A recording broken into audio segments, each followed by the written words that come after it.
변방이 아닌 정치 중심에 서고 싶은 내 남자 유쾌 상쾌 통쾌 정치 토크쇼 정치인싸 함께하는 분들 소개해드리겠습니다. 안녕하세요, 장성철입니다. 네, 전남 순천의 천하람입니다. 네, 안녕하세요, 김준우입니다. 네, 안녕하세요, 현근택입니다. 네, 진행을 맡고 있는 아나운서 허유루입니다.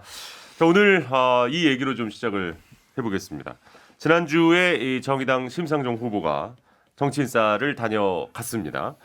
이번 주에 보니까 이제 좀 제3지대 공조 연대 이런 얘기가 참 많이 나온 한 주였는데요. 안철수 후보 간의 공조, 그리고 이제 김동연 후보 같은 경우에는 뭐랄까요, 일단은 만나겠다, 이야기를 하겠다. 그렇지만 당장 단일화다 이런 얘기를 하는 건 아니다. 이렇게 약간은 좀 선을 긋는 그런 모양새였는데 이 지금 말하는 제3지대에서의 공조 연대 이거 좀 잘 될 것 같으십니까? 안 되죠. 어머 세상, 이렇게 단정적으로 얘기하신다고요? 저는 언론에 주목받기 위한 헐리우드 액션 아니냐라는 네. 생각이 듭니다. 특히 심상정 후보랑 안철수 후보는요, 가치관, 지향점, 철학 다릅니다. 특히 팸이라든지 또 퀴어 축제라든지 이런 부분에 대해서는 완전 상극과 상극이에요. 예. 이런 분들이 단순히 정책 공조를 한다고 만난다고 하더라도 그건 지극히 제한적인 것이다. 법안 처리 이 정도뿐이지 진정한 어떤 의미를 내는 그러한 만남으로 이어지기는 어렵다. 현 변호사님 어떻게 보세요? 저도 동의합니다. 왜 왜냐하면 지난주에 왔을 때 제가 민주당 연정 꿈깨 이러셔가지고 예. 그러면 국민의힘이랑 윤석열 후보랑 할 겁니까 물어봤잖아요. 예. 근데 답은 못 들었어요. 일단은 그러니까 양당 체제를 빼고 무조건 생각을 좀 하시는 그런 대답은 길게 하시던데 어쨌든 네. 예스냐 노냐 모르겠다 답은 못 들었는데 예. 그 다음에 나온 뉴스가 이제 안철수랑 만나자라고 하신 거잖아요. 예. 그럼 뭐지? 그럼 나중에 국민의힘이랑도 만날 건가? 이런 생각이 들긴 하는데 말씀처럼 사실은 어찌 보면 제3지대 지금 김동연 전 부총리까지 있는데 김동연 부총리까지 아마 해서 그냥 한번 만나보자 이 정도지 이게 정치 세력화되거나 본격적으로 뭘 하기는 쉽지 않은 조건인 것 같습니다. 천하람 변호사님? 저는 근데 제가 이제 김준호 변호사님도 계셔서 이런 말씀 드리는 게 아니고 예. 그 말씀을 하고 시작하시니까 꼭 그렇게 들리세요? 그렇게 배려심이 높은 사람이었어요? 디스할 것 같은데. 일단 듣겠습니다. 감동해야겠다. 만남 자체가 의미가 있어요. 그러니까 어떤 의미가 있어요? 일단 언론의 스포트라이트가 양당 후보에게 너무 집중이 되기 때문에 제3지대에 계시는 후보들께서도 뭐라도 해야 돼요. 예. 이렇게 만나는 것 자체가 그래도 우리도 또 정치인사에서도 다루지 않습니까? 그래서 만남 자체가 나름대로의 목적이 될 수 있고 언론 보도도 되니까 또 한 가지는 단일화를 한다 이러면 저희가 진짜 욕을 해야죠. 네네. 이거는 명분도 없고 아무 정말 정책도 없고 철학도 없는 단일화니까. 근데 그게 아니라 개별 이슈에 대한 연대하는 거에 대해서 우리가 그렇게 나쁘게 볼 필요는 없다. 예를 들어서 연동형 비례대표제 없애자 이런 거는 세 당이 모여서 같이 할 수도 있는 거잖아요. 네네네. 그런 거는 심지어는 정의당과 국민의힘이 특정 이슈에 대해서 같이 힘을 합치는 것도 가능한 일이니까 우리가 그런 시도들을 너무 나쁘게 볼 필요는 없고 그래서 이 세 분이 만나는 것 자체는 좀 지켜볼 일이다. 일단 세 분 말씀은 제3지대 단일화 이런 쪽하고는 아예 거리가 좀 있는 만남으로 보시는 것 같고요. 예, 이제 좀 김준호 변호사님께 좀 여쭤봐야 되는데 가장 먼저 궁금한 건 정의당 당원들 반응도 좀 궁금하고요.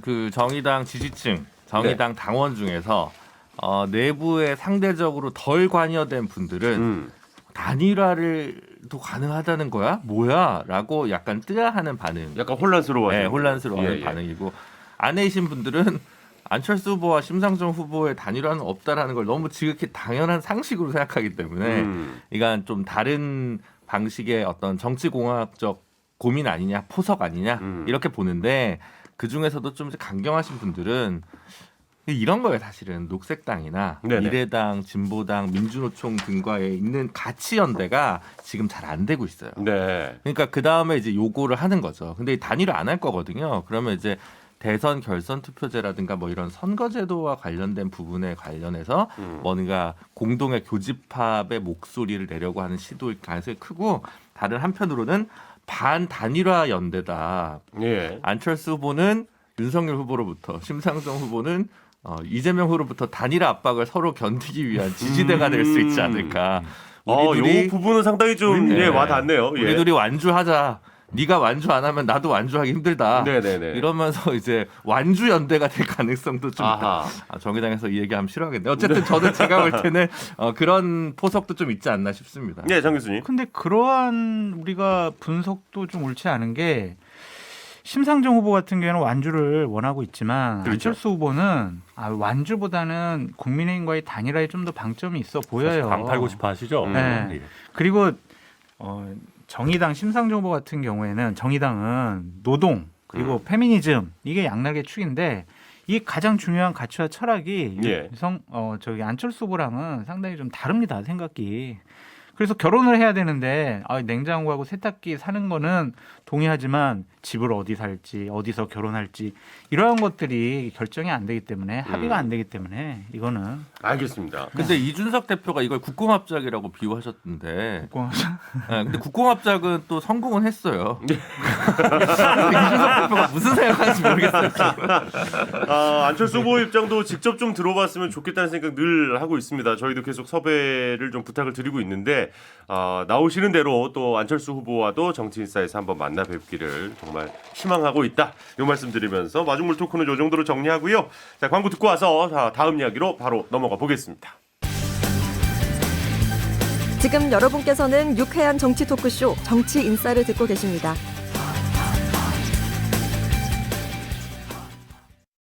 네, 정치인사입니다. 오늘 메인 주제 첫 번째는 이 얘기를 좀 해볼까 합니다. 공수처가 계속해서 우리가 이야기를 많이 나눴었죠. 고발 사주 의혹과 관련해서 이달 안에, 근데 사실 이달이라고 해봤자 오늘이 이제 28일이니까 사흘 남았네요. 예, 수사를 마무리하고 윤석열 국민의힘 후보를 무혐의 처분할 거다라는 보도가 있었습니다. 이런 보도가 약간은 좀 의아하게 느끼시는 분들도 있는 것 같고. 하나도 안 의아해요. 예. 네, 왜냐하면 증거나 증언이 없다. 그냥 언론의 추측성 보도, 정치적인 공방 이런 거밖에 없었지. 예. 명백하게 어쨌든 윤석열 후보가 지시를 했다든지 관여를 했다든지 보고를 받았다든지 이런 건 없잖아요. 예. 그거를 공수처가 결국에는 조사를 통해서 발견해내지 못했다. 증거 없이 어떻게 기소를 하겠냐 그런 생각입니다. 자, 일단 변호사가 또 세 분이나 계시기 때문에 법적인 부분도 좀 여쭤보고 싶은데 일단 그렇다면 지금 현재 윤석열 후보가 이걸 지시를 했다는 명확한 정황이나 증거가 나와야만 윤석열 후보가 이제 기소가 되는 그런 상황이었는데 어쨌든 지금 그거는 쉽지 않아 보이는 그림으로 가고 있습니다. 그렇다면 여기 나왔던 두 명의 또 주요 인물이 있죠. 손중성 검사와 김웅 의원입니다. 이게 이제 넘겼다는 분과 작성한 것으로 지금까지 이야기가 나왔던 이제 그런 분들인데 손준성 검사에 대한 기소는 될 것 같으세요? 이것도 못하면 공수처가 사실 엄청 면을 구기는 거라서 어떻게든 하려고 뭘 할 했냐라는 이야기를 받을 수가 있겠네요. 네네, 이게 사실 굉장히 공수처의 첫 주요 사건 같은 느낌이었는데 예.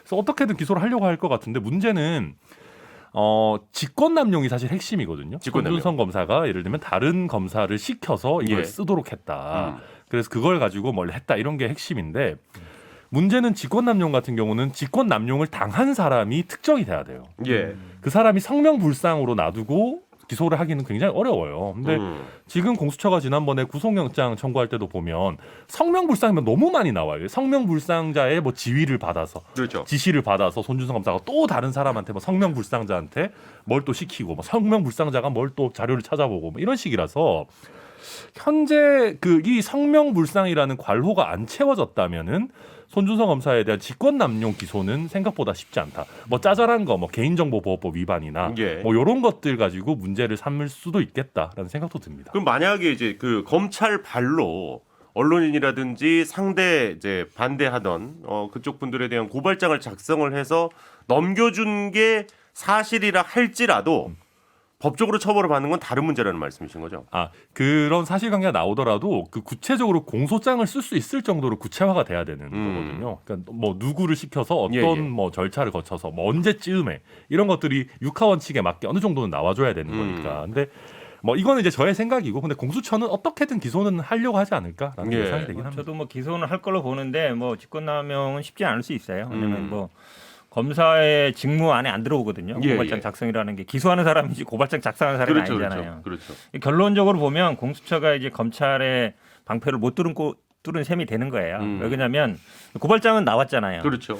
근데 이게 누가 작성한지 모르는 거예요. 그걸 못 선준성 밝힌 거 보냄만 있는 거죠. 보냄만 있는 거죠. 예, 어쨌든 예. 이제 거기 뭐 판결문도 붙어 있고 자료도 다 붙어 있고 검찰에서 왔을 거라는 추측은 있는데 예.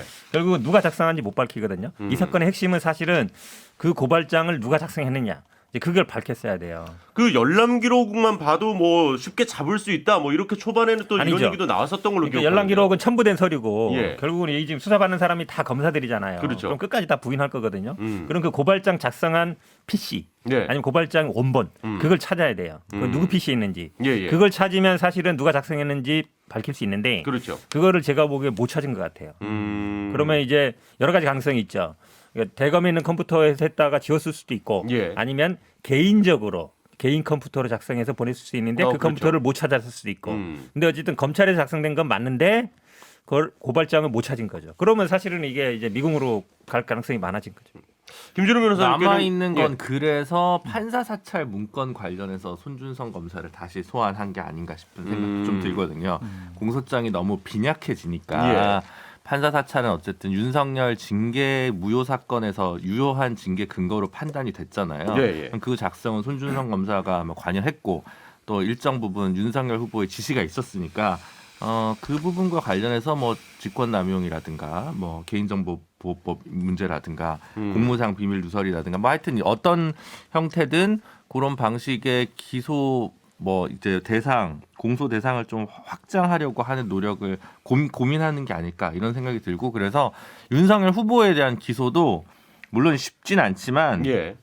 공소장 가지고는 못하고 판사 사찰 문건 가지고 가능한지 안 한지 법리적 검토를 하고 있는 단계가 아닌가 그렇게 그러면 보여집니다. 짧게 김웅 의원은 어떻게 될 거라고 보세요? 김웅 의원은 정치적 유죄, 사법적 무죄가 될 가능성이 굉장히 높다. 높겠죠. 네, 선택적 기억이라는 또 예, 그런 또 아이콘이 되셨는데. 알겠습니다. 뭐 그러면 일단 압수수색까지 지금 취소가 지금 됐잖아요. 예. 이렇게 되면은 실질적으로 대선 국면에서 좀 아무래도 공수처도 좀 부담을 느끼고 있지 않나 이렇게 좀 생각이 되기도 하는데 대선 전에 어쨌든 수사 결과를 나올 가능성이 높다고 보세요? 아니면 범위를 좀 더 넓히면 좀 더 갈 거라고 보세요?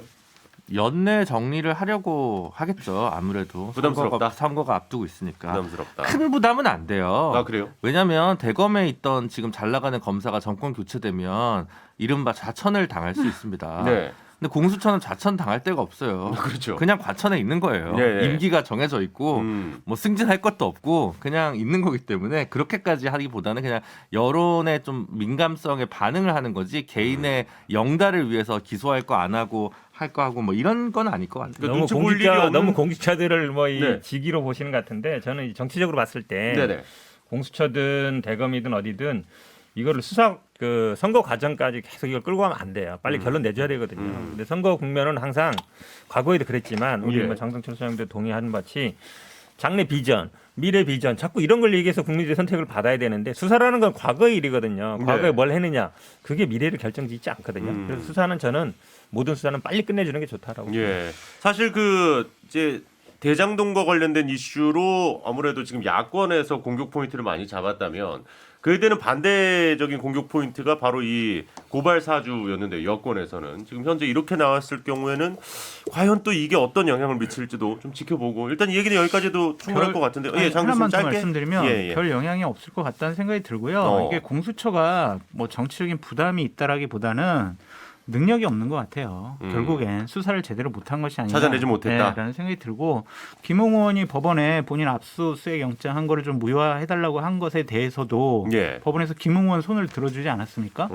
여러 가지 일처리, 능력, 조사 이런 것들이 많이 부족했다라고 보여집니다. 알겠습니다. 저는 뭐 능력은 좋았는데 실체가 없었을 수도 있다. 이렇게 말. 너 무슨 왜 그러십니까? 역시. 예. 내가 아직도 많이 부족하다. 열심히 최선을 다해서 수사했겠죠 공수처가. 어떻게 공수처가 고발장은 없었다고 봐요 그러면? 알 수 없는 거죠. 진짜, 지금 알 수 없는 게 갑자기 하늘에 떨어졌는데. 마치 그 시계를 다시 감은 것처럼 처음으로 돌아가서 다시 이야기를 해야 될 것 같으니까 이 얘기는 이 정도로 하고 장 교수님께서 과연 공수처가 능력이 정말로 있기를 바라셨는지도 잘 모르겠습니다만 어쨌든 자 다음 얘기 좀 해보죠. 갑자기 지금 양평 개발 특혜와 관련된 뉴스가 상당히 많이 쏟아진 한 주였습니다. 역시 아무래도 이제 여권에서 가장 공격 포인트로 삼고 있는 게 이제 본부장 아니겠습니까? 이제 윤석열 후보의 본인 부인, 장모와 관련된 공격 포인트들이 좀 상당히 많은데 이거 뭐 현 변호사님이 하실 얘기 많을 것 같은데요? 요거 전문가는 근데 원래 장성철 교수님 아닌가요? 네, 너무 잘 알고 계시죠. 어떤 파일에 있었을 것 같은데. 네. 무슨 파일이에요? 엑스 파일이. 뭐 일단 뭐 누가 시작하시나요? 정규 씨. 제가 먼저 할게요. 예, 네, 예. 이게 사실은 이제 아시겠지만 여기가 원래 이제 민간 개발 하던 데였어요. 네네. 근데 이제 이 장모가 부동산과 그에 관련 깊은 분이거든요. 예. 민간 개발이 아니라 처음에 이제 공영 개발을 했던 거죠. 했던 예. 건데 이제 그거를 이제 민간 개발로 돌렸고 그다음에 이제 세 가지 문제가 있습니다. 하나는 이게 농지입법. 이게 실제로 농사를 안 지려고 했는데 이제 농지를 구입했다는 거. 예. 그다음에 이제 건축 허가 인허가를 받은 게 어느 정도 기간이 되면 내 지어야 돼요. 근데 본인이 신청 안 했는데도 기간이 자동으로 연장이 됐어요. 1년 몇 개월 동안. 그다음에 최근에 문제가 되는 거는 이제 개발 부담금. 예. 개발 부담금인 게 뭐냐면 내가 토지를 매입할 때 당시의 가격하고 개발했을 때 가격 그 차액의 한 뭐 20% 정도를 돈으로 내는 거예요. 네네. 그래서 실제로 처음에는 이게 아마 17억 18억 정도로 받는데 예. 깎고 빵원이 됐거든요. 그렇죠. 빵원이 되는데 이제 최근에 이제 된 게 재밌는 일이 벌어졌죠. 이게 막 언론에 관심을 가지니까 양평군에서 1억 8천인가 1억 7천인가를 부과한 거예요. 1억 8천 정도 예, 그 정도 됐던 걸로 부과했어요. 기억합니다. 예. 그럼 이제 이유가 이상하잖아요. 한마디로 얘기하면 이제 봐줬다가 이제 부과한 거 아니냐 이렇게 자꾸 의혹을 제기하니까 예. 그게 아니다. 계산 착오다. 뭐 공시지가 적용하고 뭐 어쩌고 하는 거 적용 얘기하는데 이 개발 부담금 계산이요 용역을 맡기긴 하는데 그게 어렵지 않습니다. 아까 말한 것처럼 당초 지가 개발 후에 지가 그 차액 그러면 그 차액에 있는 건 뭐냐면 그 사이에 건축비예요. 그렇죠. 건축비 뭐 토로 공사비 이런 예, 거거든요. 예, 예. 그걸 이제 많이 부풀리기를 합니다. 그러니까 이게 차익이 없다. 돈 번 게 없다. 한마디로 얘기하면 이거예요. 네네네. 근데 여기 전체 분양 가격이 한 800억 정도 됐고 예. 실제로 한 수익이 한 100억 정도 됐어요. 그럼 그동안 양평군에 쭉 한 거 보니까 한 10건 정도가 있는데 개발 사례가 예. 빵원인 건 이거 하나예요. 아 그래요. 예, 그럼 누가 봐도 이상하잖아요. 왜 저기도 안 해줬을까? 그럼 이 당시에 지금 군수하던 분이 지금 국회의원이 됐고 지금 이제 윤석열 캠프에서 활동하고 있는 분이거든요. 예. 그럼 당연히 특혜 준 거 아니냐 그런 생각을 안 할 수 없는 거죠. 자, 장 교수님. 네? 아니 이제 좀 얘기를 해주셔야죠. 저는 좀 이해가 안 되는 게 이렇게 개발 부담금을 잘못 부과를 했네, 다시 부과했네 이런 식으로 가면 네. 이게 윤석열 후보 측의 잘못이 아니라 결국에는 그거를 세금 부과를 잘못한 양평군이 잘못한 거. 양평군의 음. 행정 처리가 잘못된 거지. 음. 이걸 가지고 어떻게 윤석열 후보 측을 공격을 하냐라는 생각이 들고 예. 제가 참 하고 싶은 얘기 많은데 여러 가지 얘기하면 또 하지 천하람 마세요, 변호사님한테 하지 마세요. 혼나고 아니 그런다. 어쨌든 그래도 우리 프로의 가장 큰 장점은 진영을 가리지 않고 얘기하는 거 아닙니까? 진영이 여태까지 다 가렸잖아요. 아니 그러니까 뭐 문제 어떤 부분이 그럼 제일 좀 걸리세요? 그것만 좀. 그러니까 제가 이제 그 파일을 봤을 때 예.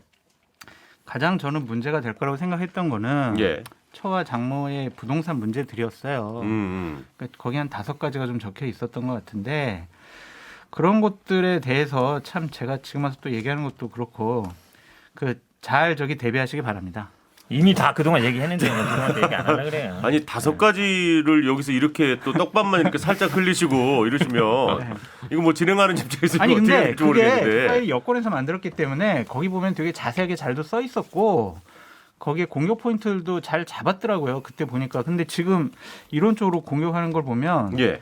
지금 좀 여권이 손발이 좀 잘 안 맞는 것 같다라는 좀 생각이 들어요. 어. 되게 의아했어요. 저는 이걸 보고 개발 그- 부담금 지금 뭐 예. 이런 걸로 몰고 가길래 이상한 사람들이네.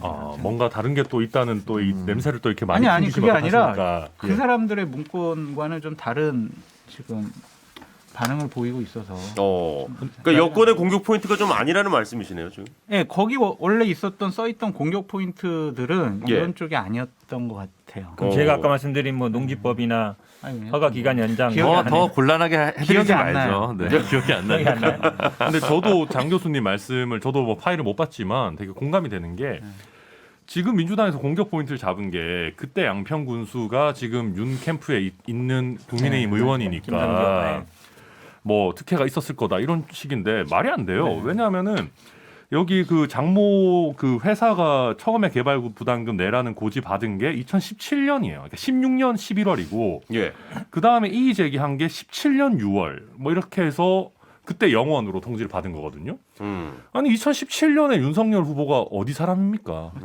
우리 사람입니까? 민주당 사람입니까? 예, 예. 아, 민주당 사람이잖아요. 검찰 사람. 네, 검찰 사람이기도 하죠. 근데 되게 그때 당시에 민주당의 총애를 받던 그렇죠. 사람인데 뭐 그렇게 따지면 저희 국민의힘에서 태세 전환한 사람들 엄청 많아요. 그러니까 2017년에 있었던 일을 가지고 이제 와서 뭐 결과적으로 국민의힘 사람이 됐으니까 특혜를 받았을 거다. 이거는 시기적으로 말이 안 돼서 설득력이 너무 없어요. 예. 그리고 예. 또 하나 이거 부과하려면 관련 공무원들이 많잖아요. 예, 예. 법령과 규정을 어긋난 결정을 하면은 당연히 문책을 받고 나중에라도 문제가 되거든요. 이것을 윤석열 후보 측을 봐주기 위해서 행정적으로 이런 처리를 했다? 이거는 도저히 이해할 수가 없다. 공격 포인트를 잘못 잡았다. 근데 일단은 이거는 이제 그 전에 나왔던 몇 가지 이슈들과 관련해서는 결혼 전의 이야기일 경우에는 상당 부분 결혼 전을 어떻게 후보자 본인이 알았겠느냐, 먼저 이렇게 얘기를 했습니다만 이 건은 결혼 이후 아니겠습니까? 결혼 이후죠. 결혼 이후죠. 결혼 이후인데 이렇게 되면 이제 후보자의 장모의 불법적인 내용은 후보자의 도덕성에도 영향을 좀 미칠 수 있는 상황 아니겠어요? 그러니까 이게 불법적이라고 예. 규정을 하고 공격을 하려면 예. 뭔가 다른 힘이 관여가 돼 있다. 아니, 그러니까 압력을 다른 행사했다. 힘은 다른 힘인 거고 일단은 그 농지법도 위반이잖아요. 아니 그러니까 그런 것들이 지금 우리가 정치적으로 공격을 하고 추측을 할 뿐이지 명백하게 확정된 건 없잖아요. 저도 사실 이런 비슷한 사건들을 좀 해요. 예, 예, 예. 이제 하는데 농지법 문제는 늘 따라오는 거긴 합니다. 경자유전을 어긴 경우들이 네. 너무 많다 보니까. 보통은 이렇게 이제 제가 했던 사건도 강원도 개발하는 사건인데 예. 보면 그 업체에서 실제로 농사 지을 사람을 섭외를 해요. 그래서 농사 짓는 티를 좀 내다가 이제 네네. 나중에 형질 변경 뭐 이렇게 되면 또 이렇게 뒤엎고 뭐 이런 식으로 하는데 그런 식으로 되게 좀 뭐 틀에 박힌 듯이 진행하는 그런 게 있어요. 그래서 그거는 좀 한번 지켜봐야 될 것 같고 그 다음에 그 개발 부담금 관련해서 현 변호사님은 간단하다고 하셨는데 이게 그렇게 간단하지는 않은 게 개발 전에 땅값이랑 개발 이후에 땅값만 하는 게 아니고 예. 그 사이에 정상지가 상승분, 그러니까 원래 그냥 지가 상승했었던 가만히 놔뒀을 때도 어쨌든 조금씩은 오르니까. 그렇죠. 그거랑 개발에 들어간 비용을 다 이제 산정을 해서 하도록 하고 있거든요. 예, 그러니까 예. 개발에 들어간 비용을 어느 정도로 잡느냐, 그게 얼마나 증빙이 되느냐에 따라서 개발 부담금이 널뛰게 하는 경우가 꽤 많아요. 그래서 이게 요 드러난 사실관계만 보고 여기에 특혜가 있었을 거다, 아니면 뭐 위법했을 거다라고 얘기하는 거는 조금 성급한 건 맞습니다. 이렇게 말씀드리면요. 물론 뭐 개발부담금 계산하는 거 복잡해요. 근데 변수는 건축비예요. 그러니까 예. 당초의 지가라든지 정상적인 가격 상승분이라든지 개발 후에 지가는 픽스돼 있는 거고 그 사이에 내가 건축비를 얼마나 들였느냐, 비용을 그래야 얼마나 당연히 들였느냐. 이제 플러스 마이너스 계산을 그렇죠. 할 때 변동. 그거를 올리면은 제로가 되는 거고 내리면은 이제 결국 늘어나는 건데 예. 말씀처럼 뭐 부과는 당연히 개발 후에 하는 거죠. 근데 농지법 모든 사업장에 다 끼어 있다라고 말씀하시는데 농지 아닌 경우도 있거든요. 여기는 이제 농지를 형질 변경하는 과정이니까 예, 예. 농지였다가 그러니까 농지에다가 아파트를 지을 수 있는 게 엄청난 특혜거든요. 네. 왜 그렇잖아요. 네네. 농지는 싸고 일단 그렇기 때문에 아무나 살 수 없는 거죠. 근데 그거를 아파트 지을 수 있는 용지로 변경하는 거. 그거는 예. 이제 2012년, 13년 이 당시에 승인을 받은 것이고 아까 말씀처럼 2014년에 원래 만료되는데 그게 연장이 됐단 말이에요. 예. 자동으로. 그런 부분이라든지 농지 뭐 그다음에 지금 개발 부담금 말씀하시는데 부과를 언제 했냐 중요하는데 그게 결국은 당시에 이제 물론 이분이 김성교 그분이 양평 군수는 아니었어요. 그 당시에 부과 네. 당시에는. 근데 왜 그러면 그런 우연이 여러 번 일어나느냐. 농지 아파트를 지을 수 있게 해주고 기간도 자동으로 연장해주고 예. 그다음에 나중에 개발 부담금도 다른 데는 다 부과되는데 여긴 부과 안 되고 이런 특혜들이 왜 일어나느냐. 이제 그게 종합적으로 봐야 되는 거죠. 그 그리고 공무원들의 이제 잘못이지. 최은순 씨가 이제 또 그 요양급여 불법 수급과 관련해가지고 네네네. 환수 조치를 이제 작년 12월 올해 2월에 받는 그 중간 과정에서 양평에 남아있던 본인 땅을 손주들한테 증여한 거 예. 이게 이제 강제집행 면탈죄가 되느냐 민사적으로 사행위에 해당하느냐 뭐 이런 문제가 있는데 올 1월에 손주들한테 증여했단 말이에요. 예. 큰 딸의 자식들 20대 자식들 2명한테 증여를 했다는 건데 왜 김건희 씨한테는 안 줘? 많으니까 아니지.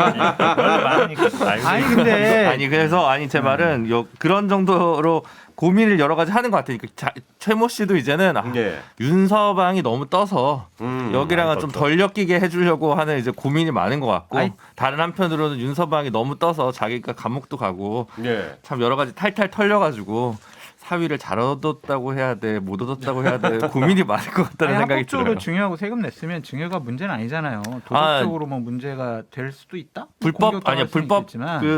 그 수정 그러니까 환수당할 걸 막기 위해서 그걸 일부러 증여해가지고 본인의 재산을 은닉하는 방식으로 사용했을 가능성은 그러니까 그것도 충분히 추정이 가능성이잖아요. 되는 네네네. 가능성. 그러니까 그런 것들이 명백하게 드러나야 문제지. 저는 그래서 아까도 얘기했지만 민주당이 예, 예. 이게 무능력한 건가? 왜 이런 포인트를 갖고 공격하지?라고 생각도 해봤다가 이 사람들이 조금 더 지나서 예. 1월 달이나 2월 달에 선거를 앞두고 예. 좀 집중적으로 뭐 이렇게 공격하려고 하나? 좀 이렇게 묻어두는 거 아닌가? 그런 생각도 해보고 그래서 현재 민주당의 공격들은 상당히 좀 이해가 날이 되지 않는다. 관역이 제대로 서 있지 않다. 난이도가 네. 높아. 왜냐하면 국민들한테 개발 부담금을 했는데요, 뭐 토지 수용금을 했는데요. 어렵잖아요 이게. 그래서 뭐요? 어떻게 해요? 양평군에서 행정을 잘못한 것 같은데요. 그렇게 해버리면 할 말이 없잖아요. 예. 그거 달라니까 이거 안에 내용 있는 거 안 주면서 찢어버렸다니까. 찢어버렸다니까. 머릿속에 있잖아요. 민주당을 왜 가요? 머릿속에 있는 걸 얘기해 주면 되지. 아니 민주당을 근데 왜 저 봐? 김 변호사님 말씀하신 것 중에 팩트만 조금 잡으면 예. 그 뭐 정말로 건보공단에 환수해야 되는 돈이 남아 있는데 빼돌리면은 그거 문제 될 수 있습니다. 근데 지금 건보공단에서 그 환수 금액 할 수 있도록 다른 부동산에 충분히 뭐 압류 조치 같은 것들 많이 해놨거든요. 예, 그래서 지금 건보공단에서조차 문제 삼고 있지 않아요. 그러니까 이게 뭔가 뭐 빼돌린 거다 이렇게 얘기하는 거는 좀 팩트에 안 맞는 것 같고. 그 외에도 뭘 얘기하려고 했더라. 아무튼 저도 이렇게 말씀드리고 싶은 게 현재로서는 계속 이게 그냥 장모에 대한 어떤 비호감도를 높이기 위한 전략이라면 모를까. 예. 근데 이게 지나치면 그냥 너무 의혹을 또 백화점식으로 나열하는 게 될 수 있고 또 한 가지 얘기하자면은 장모님이 사업하는데 그 하나하나를 사위랑 다 상의할까요, 보통? 예. 그러니까 검사 사위를 얻었으면 그건 이해됩니다. 그러니까 뭐가 문제가 생기면 뭐 상의할 수도 있을 거예요. 법정에 문제가 생기면. 근데 그것도 아니고 그냥 사업하는 전체 과정을 근데 검사 사유가 생겼으면 좀 더 조심하셨어야 되는 건 맞죠? 정확한 말씀입니다. 그거는 뭐 저도 공감하는데 예. 그래서 저희도 좀 더 이렇게 좀 이런 거 덜 하시지 생각은 들지만 어쨌거나 장모의 모든 행동에 대해서 이걸 바로바로 윤석열 후보랑 연결하는 거는 무리가 있다는 걸 알겠습니다. 좀 말씀드리면 요 지금 얘기까지만 듣고 정리할게요. 31억 환수 조치를 하고 이제 압류한 건 맞습니다. 네네. 이제 그거에 대해서 이제 재판 이의 제기했고요. 그 다음에 이 압류가 왜 문제가 되냐면 압류를 하더라도 그 다음에 예를 들어서 국세라든지 아니 뭔가 체납했을 때는 그 압류를 다 환수 못할 수가 있어요. 네. 우리가 31억 압류해놨다고 그거 100% 환수된다 보장 못하거든요. 그렇죠. 그건 좀 다른 여러 가지 방법들이 있습니다. 뭐 선조 잡힐 수 있는 거라서 사실 압류해놨기 때문에 재산이 확보됐고 그래서 이 양평 땅을 증여한 게 문제가 안 된다. 그 논리는 제가 보기에 실제로는 성립이 잘 안 됩니다. 체납 안 하실 거예요. 돈 많으신데 뭐. 재판까지 제기는 이의 제기하셨는데 뭐. 아니 근데 그 집안이 안 내겠다고 한 원래 거잖아요. 세금을 상습 체납하던 집안이긴 해서 조금 의구심이 들기는 해요. 자, 자기 일단은 대통령 만들려면 공수교대하겠습니다. 빨리 내시라고요. 자, 이제 공수교대하겠습니다. 예, 이닝이 끝났고요. 자, 이제 남았어요? 대장동 중간 수사 결과 이야기로 좀 넘어가 보도록 하겠습니다. 검찰이 이제 김반배 화천대유 대주주, 그다음에 이제 남욱 변호사, 정영학 회계사, 유동규 전 성남도시개발공사 기획본부장을 모두 기소하면서 중간 수사 결과를 내놓았습니다. 그런데 뭐랄까요, 대체적으로 이렇게 뭔가 이것도 이렇게 시원하다는 느낌은 별로 못 받으시는 분들이 많더라고요. 또 검찰이 무능력한 거냐 예. 아니면 봐주기식 면죄 수사를 하는 것이냐라고 놓고 봤을 때 후자가 좀 더 가깝지 않나라는 생각이 듭니다. 이 공수처 때랑은 딱 반대되는 입장을 하신 것 같은데. 수사의 의지가 없다라고 보여지는 게 뭐냐면 한참 이제 대장동 관련자들을 다 구속해가지고 예, 예. 조사를 해야 될 시점에서 자기네들끼리 회식을 하다가 코로나 걸려가지고 뭐 자가격리해서 또 수사 인력이 부족하고 이런 식의 일들이 벌어진 거 보면 예. 야 그냥 뭐 이 정도만 하고 대가 이렇게 넘겨 이런 분위기가 좀 팽배하지 않았을까라고. 그럼 약간 특검을 염두에 두고 조금 발을 빼는 모양새로 보이세요? 검찰이 설마 그러겠습니까? 특검이 또 간다라고 볼 수도 없는 것이고. 예, 예, 그러니까 예. 이거는요 집권 여당 후보를 봐주기 위한 그냥 면죄부 수사였다라고 말씀드립니다. 아니 왜냐면은 공수 전환이 된 게 너무 느껴져서 지금. 아니 근데 왜냐면은 측근들 수사를 안 하잖아요. 예를 들면 예, 예. 지금에서야 와가지고 뭐 당시 성남시장 비서실장 소환해가지고 조사한다 그러는데 이 이 사건의 가장 핵심적인 부분이 정진상 전 정책실장이었는데 예. 이분과 관련해서는 건들질 않잖아요. 어떤 수사 계획이 없잖아요. 이거는 뭐 이해할 수가 없죠. 일단은 김준호 변호사님은 좀 어떻게 보셨는지. 일단 좋은 성적표를 주기는 어려워요. 네. 왜냐하면 적어도 그 정민용 변호사까지는 기소를 했어야 돼요. 근데 거기까지도 마무리를 못한 거예요. 정관계 로비 50억 클럽에 대한 부분은 2라운드로 넘긴다 하더라도 예. 이 주도했던 부분들은 공소장을 빠짐없이 좀 정리를 했어야 되는데 그걸 못했다는 거고 배임과 관련해서 윗선 의혹 예. 그것도 이제 국민적 열망이 있으니까 참고인 조사라도 좀 더 적극적으로 해야 되죠. 근데 어쨌든 핵심을 구속을 시킨 상황에서 구속영장 만기일까지는 어느 정도 공소장이 나와야 되니까 이 예. 중간에 한번 매듭을 짓는 건 어쩔 수 없었고 그럼 이 지어진 매듭이 잘 지어졌냐? 그 다음 매듭이 있다. 이게 완성이 아니잖아요.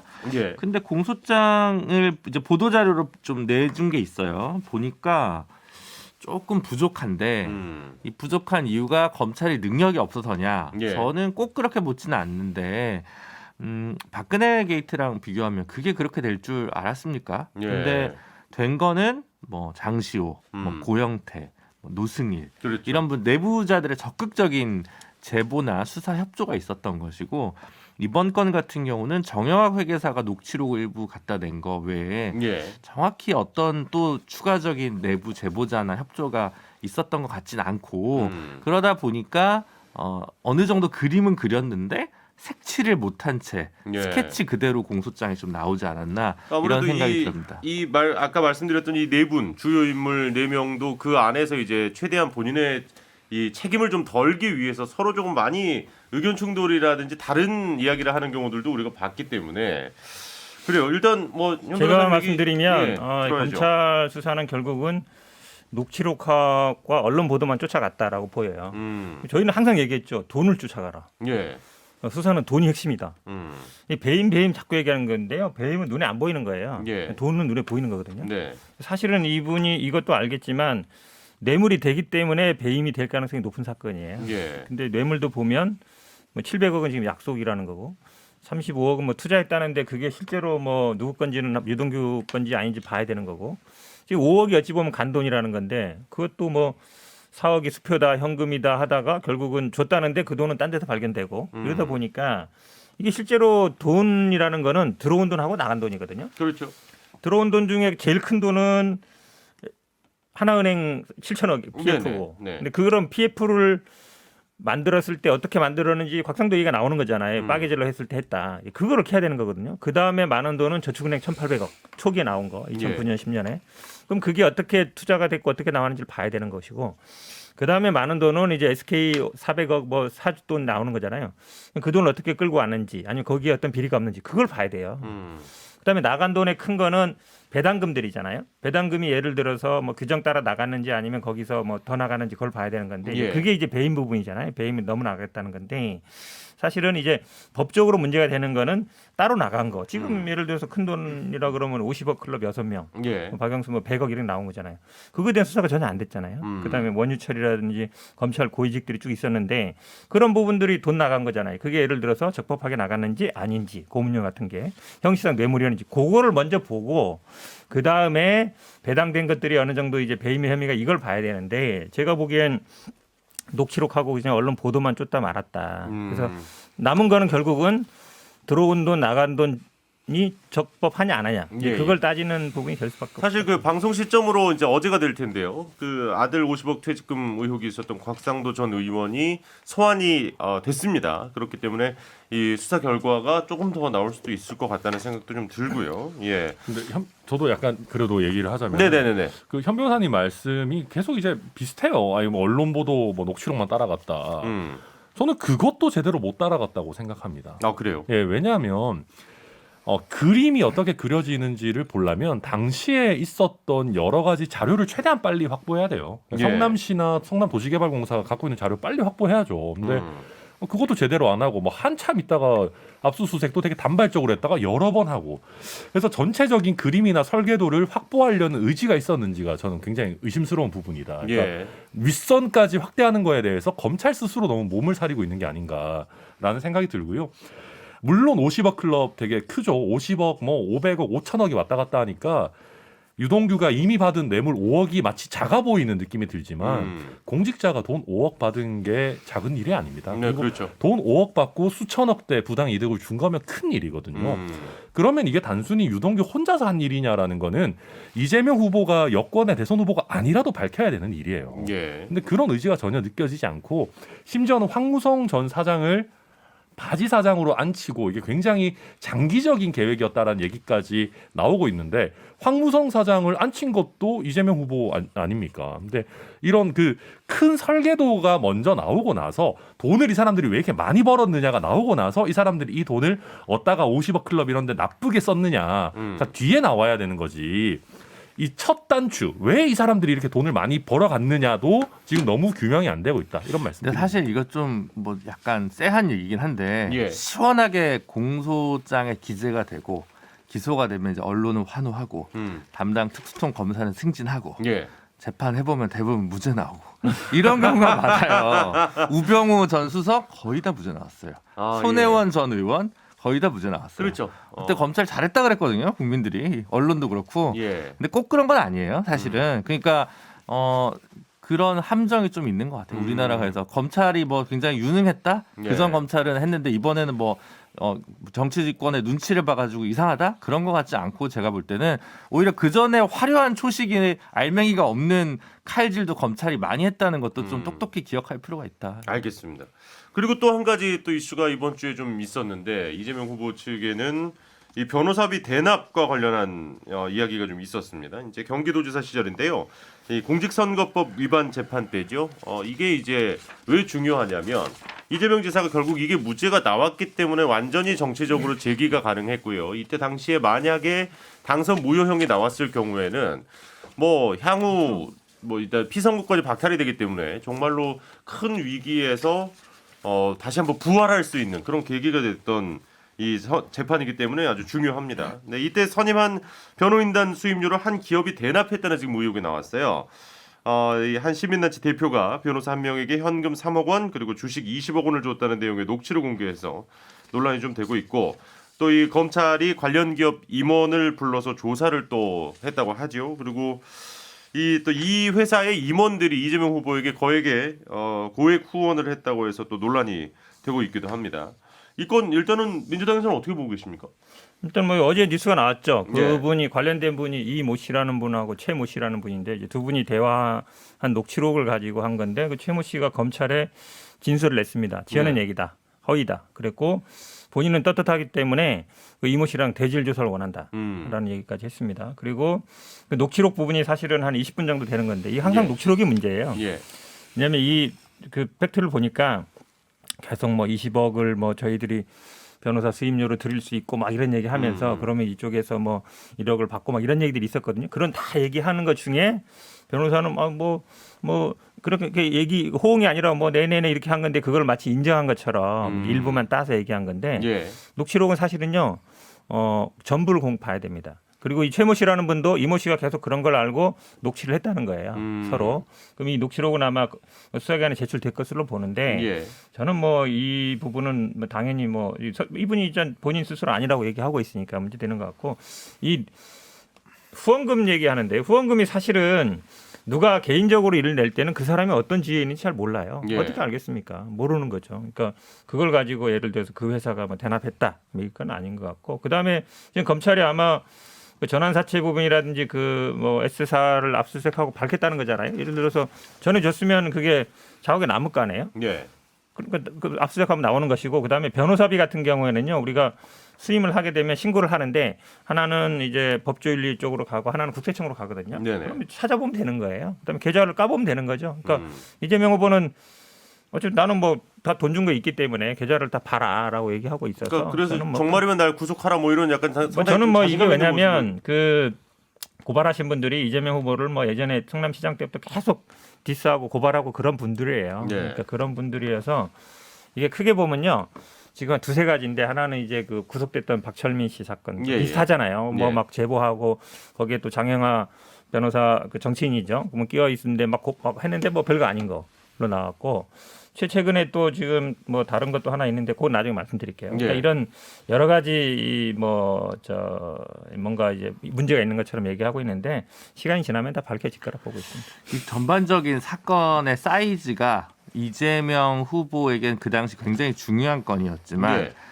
이게 아무리 해도 시세가 20억이 될 리는 만무합니다. 본 변호사 수임료 자체가. 예, 예. 그래서 물론 20몇 명이 있었지만 민변에 있는 고참 선배 변호사들이 실질적으로 무료 내지는 거의 돈을 받지 않는 수준에 있는 분들이 꽤 있거든요. 그래서 그 숫자적으로 좀 허수가 있다. 근데 그 만약에 이제 민변에서 활동을 다 너무 잘 알고 계시니까 네, 네. 또 여쭤보면 그게 무료로 수임을 하는 거는 문제가 되는 건 아닌 거죠? 아니요, 문제가 될 수 있습니다. 문제가 될 수 되죠. 있는데 예. 왜냐하면 그 무료로 수임하는 자체가 문제인 게 아니라 예. 무료 수임의 대상이 된 사람이 지금 공직자였기 때문에 그렇죠. 김영란법으로 만약에 문제가 될 개연성을 배제할 수는 없습니다. 제가 있는 법인의 한 변호사님도 이름을 올리셨는데 네. 그분은 이제 글을 쓰고 근데 이제 돈을 받았어요. 네. 예, 몇백만 원 수준으로 그렇게 많이 받지는 않으셨고 네, 원래 네. 그분 편. 근데 문제는 다른 분들이 글을 썼느냐, 글을 쓰진 않았어요. 제가 알기로 예. 돈을 안 받으신 분들은. 네. 그러니까 돈을 받고 이제 변론 활동을 했던 주포가 있어요. L모 법인과 H모 법인이 뭐 있는데 당연히 이제 조공격수와 이제 네. 보조공격수가 있겠죠. 그 나머지는 이제 약간 연명하듯이 이름을 올리신 선배 변호사 그룹이 있어요. 이분들은 돈도 안 받고 본인들이 직접 서면도 안 썼어요. 네네. 그러니까 만약에 무료로 뭔가 공직자를 위해서 돈 한 푼도 안 받고 뭔가 서면을 쓰고 재판에 가고 이랬다면 이게 약간 문제가 될 수 있을 텐데 이분들이 또 근데 정작 적극적으로 한 게 아니라 이름 대리인 같이 이름 올려준 수준이라서 그래서 지금 뭐 바로 형사처벌 대상이다 아니다 얘기하기가 좀 애매한 부분이 있는 거죠. 김준호 변호사 좋은 얘기 하시는데 저도 안 이제 좋은 뭐 얘기예요. 민변 있고 주변에 물어보니까 알까네 변호사비. 예. 나중에 이게 아마 지금 뭐 30명 뭐 이렇게 얘기하지만 20명이가 아니고 사실은 법인 같은 경우에는 뭐 여러 명을 한 번에 이름 집어넣습니다. 그러다 네. 보니까 뭐 30명이라는 건데 이게 아마 각자 법인이나 개인한테 준 돈 밝혀지면요. 왜 이렇게 적게 줬어? 라는 얘기 분명히 나올 겁니다. 이게 밝혀지게 돼 있거든요. 네. 저도 대충 들어봤어요. 얘기 들어왔더니 아니 이게 일반적인 것보다 작아요. 네. 보통 이제 몇백이라 그러는데 보통 우리 대충 개인 변호사 받는 금액이 있거든요. 그렇겠죠. 예, 있는데 그거보다도 작아요. 건당 지급한 게. 저도 물어봤습니다. 그랬더니 네. 왜 이렇게 오히려 그 사람들이 그러던데요. 내가 이 변호사비 이렇게 적게 받은 게 드러나는 게 오히려 좀 이상하지 않냐라고. 그 정도예요. 그러니까 실제로 2억 5천 정도를 5번 재판하면서 준 거잖아요. 여러 네. 명씩 하면서. 그러니까 n분의 1로 나눠보면 알아요. 얼마나 되는지. 그렇게 큰 금액 아닙니다. 근데 다 그거 드러날 왜- 거예요. 근데 왜 공개 안 하고 계시는지는 뭐 잘 이해는 안 되는데요. 예. 일단 현 변호사님 말씀 중에 제가 몇 가지만 이해가 안 되는 부분들 잡으면 계좌 까보면 뭐 수임료 주고받은 거 까보면 알 거다. 아니 S사한테서 뒤로 다른 명목으로 받은 거 누가 그거 신고합니까? 계좌 까도 그거 안 나와요. 아니면 다른 명목으로 신고하겠죠. 뭐 예. S사에 자문을 해줬다 이런 식으로. 뭐 그 이재명 후보와의 연관성 있는 내용만 까본다고 해서 나오는 게 아니다. 그러니까 더 큰 문제다라는 말씀드리고요. 그다음에 S사가 후원한 거를 모른다라고 하셨는데 이거는 저는 나중에 약간 역효과가 나올 수 있는 게 이 S사랑 이재명 후보는 친해 보여요. 그러니까 뭔가 관련 있어 보이거든요. 왜냐하면 이 이재명 후보의 측근이라고 할 수 있는 만한 분들이 거기 사회이사도 하고 예. 여기 있는 임원들이 고액 후원도 하고 보통 의원실에서요 10만 원, 20만 원 후원 들어오면 누군지 확인 안 해도 네. 100만 원, 뭐 300만 원, 500만 원 들어오면 당연히 누군지 확인합니다. 이거를 뭐 S사인지 몰랐을 수도 있다. 이거는 사실 말이 안 되는 얘기이기 때문에 이재명 후보가 선을 잘 그으셔야 된다. 여기 S사와의 밀접한 관계를 괜히 무리하게 또 하시려고 하다가 예. 유동규 측근 아니다 또 한 번 더 될 수 있다 이런 말씀 드립니다. 조금 반박하면요. 예. 네. 갔다 갈까요? S사의 계좌를 까보면 되는 거죠. 제가 계좌라는 게 단순히 뭐 이재명이나 변호사들 계좌를 내는 게 아니라 지금 예. S사에서 따로 줬다 그러면 그걸 이제 수사하고 있다는 거잖아요. S사에 그리고 전환사채 주식도 이게 사실은 뭐 상장이거나 이런 경우 모르겠지만 상장도 다 기록에 남습니다. 예. 그리고 비상장인 경우에는 그거를 실물로 주지 않으면 그 사람이 믿을 수가 없잖아요. 종이쪽 그렇죠. 하나 갖고 믿겠어요? 그러면 보면 되는 거예요. S사를 보면 되는 것이고 지금 이제 이 측근들이 뭐 고문 변호사 아니면 고문이나 이런 걸 했다는데 저도 이분들 들어보니까요. 이분들 사실은 고문료 얼마 안 돼요. 그리고 이분들이 오히려 저는 그 S사에서 이거를 이용했을 수도 있다고 봐요. 주가가 뛰었죠. 주가가 많이 테마주로. 뛰었죠. 그러니까 테마주로. 그래서 이분이 이 S사라는 분이 약간 그런 것들을 많이 하시는 사람이에요. 이 주식은 윤석열 테마주였던 적도 있어요. 그러니까 그래요? 예. 오. 그래서 이분이 약간 오히려 그런 것들에 이용한 거 아닌가라는 생각도 들고 말씀처럼 예를 들어서 고액 후원자들은 확인할 수 있어요. 근데 네. 전화를 했을 때 전화를 하거든요. 예. 예를 들어서 전화해 보면 그 사람이 내가 이 회사의 뭐 고문입니다. 이 회사의 뭐 임원입니다라고 얘기하면 모르겠는데 그렇지 않은 경우에는 직업까지 이름 정도만 이렇게 돼 그렇죠. 있는 거군요. 어떻게 알겠어요? 다 뭐 저 확인해 보겠어요? 그건 아니거든요. 그러니까 변호사나 이런 분들은 아시니까 이제 돌려줬다는 거잖아요. 그거는 누군지 알 거 아니에요. 예. 근데 이제 이런 분들은 모를 수 있는 거죠. 그 사람들이 스스로 얘기하지 않는 한은 잘 모릅니다. 그 최대 액수인 1,000만 원을 후원한 변호사 4명한테는 이거 부담스럽다고 해서 오히려 후보가 연락해서 환불 처리했다는 거예요. 네. 저도 아는 이름이 한 2명 정도 있던데 그래서 그분들은 그냥 여유가 좀 있으셔가지고 낸 거고. 그렇게 관대하게 네. 얘기하는. 근데 이 쌍방울 S사라고 자꾸 얘기하니까 답답해가지고 거기 네네네. 사회이사나 뭐 이런 거를 이름 올렸던 측근들이 있는 건 맞는 것 같고 캠프에 뛰어온 변호사라든가 예, 예. 다 내리십시오 이재명 후보 그분들 캠프에서 일단은 다 정리를 하는 게 맞습니다. 그러니까 예. 뭐 정리하면 더 오해를 살 거 아니냐라고 하는데 그냥 어쨌든 간에 이럴 때는 지금 제일 부족한 게 그런 것 같아요. 저는 정진상 실장 건도 마찬가지인데 읍참마속이 부족하다. 자, 한마디만 들으면요. 아마 윤석열 후보 후원금도 아마 조만간 나올 겁니다. 언론에서 나오게 돼 있거든요. 예. 제가 보기에는 아마 뭐 고위 법조인이나 아니면 이런 분들이 많을 가능성이 많아요. 당연히 이제 예를 들어서 그러면 이전에 총장하고 뭐 검사장하고 할 때 뭐 관계 없나라는 얘기 나올 수 있는 거거든요. 그러니까 후원이란 부분들은 그때 당연히 그렇게 얘기할 거예요. 내가 그분들이 했는지 어떻게 알았냐 나올 가능성이 있다고 예, 보는데 그런 동전의 양면이 다 있는 겁니다. 근데 뭐 이게 저도 참 후원금이라는 게 어려운 부분인 거죠. 정치를 하려면 돈이 필요하고. 근데 당연히. 예. 근데 이게 저는 S사 같은 경우는 좀 심했다고 생각하긴 해요. 왜냐하면 이게 같은 날 S사 회장님, 대표님, 이사님이 막 1,000만 원씩 쏘는데 이거를 모를 수가 있나. 아무튼 뭐 쪼개기 원한 거지. 뭘 그렇죠. 몰라요. 사실 모르겠네. 회사 차원에서 이거 한 거죠, 뭐 사실. 도와주기 10만 위해서 원씩 준 거를 쪼개기는- 쪼개기라 그러는 거예요. 그리고 사회이사들도 다 해주고 이거 뭔가 있어 보여요. 장 교수님 마무리. 그분들이 어쨌든 친분이 있고 도와줘야 되겠다라고 생각을 했기 때문에 개인 한도를 다 나눠서 쪼개기 후원한 거다라고 볼 수밖에 없다는 생각이 들고요. 저는 김준호 변호사님께 좀 드리고 싶은 말씀이 있는데 민변은요. 그래도 우리나라의 사법 정의를 실현하기 위해서 만들어진 조직 아니겠습니까? 민주화를 했다가 불편한 일을 당하신 분들, 약자분들 이런 분들을 돕기 위해서 한 건데 아니 유력한 정치인을 그렇게 우리 고문들은요 이런 식으로 그냥 이름 올려서 도와줘요 이런 식으로 얘기하는 것은 맞지 않다고 생각이 들어요. 왜냐하면 이거 팩트 부분이어서 죄송한데 예를 들어 권영국 변호사님 같은 분이 계속 노동 변호사를 예. 유명하신 이런 분들이 이제 공익 활동을 하다가 생긴 거는 민변에서 공식적으로 변호단을 꾸렸어요.